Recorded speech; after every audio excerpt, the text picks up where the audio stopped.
Hindi na gumagalaw itong ating Hottentotta or alligator back scorpion, no? Namatay na siya. Guys, nandito tayo sa exotic room, no?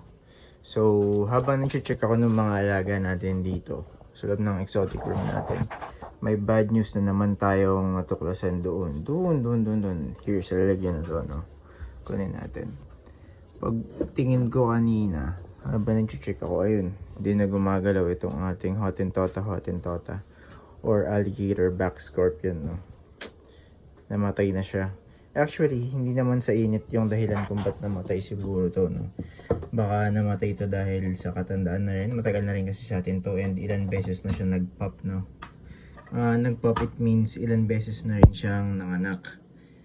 Ayan siya. Ilan beses na rin siya nanganak sa atin. So, naka 2 times na siya. So, I think ayun yung reason ba't namatay siya. Katandaan na rin siguro niya. So, try natin siya ilabas, no? Kunin natin siya. Ang ganda pa naman sa ano din na ito. Common siya pero maganda siyang scorpion.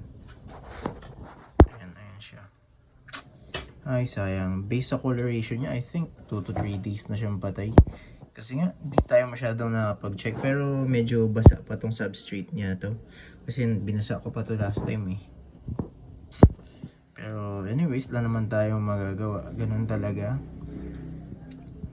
And meron pa naman tayong isang anak niya nandito. Ayan. Katagalan, magpapadami din yan mag-isa kasi ito nga palang may scorpion na to or Hottentotta, parthenogenic sila, no?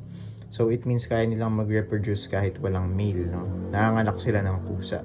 Gumagawa sila ng exactly copy ng sarili nila, no? Parang yung mga Asian forest scorpion din or H. longimanus, no? Ayan siya. Pero anyways, hanggang dito na lang guys for today's video. And may nabawasan naman tayo ng isang member. Pero sabi nga nila, pag may nawala, may dadating na bago. So, stay tuned na lang guys, no? So, hanggang dito na lang guys for today's video. And thanks for watching. Bye-bye!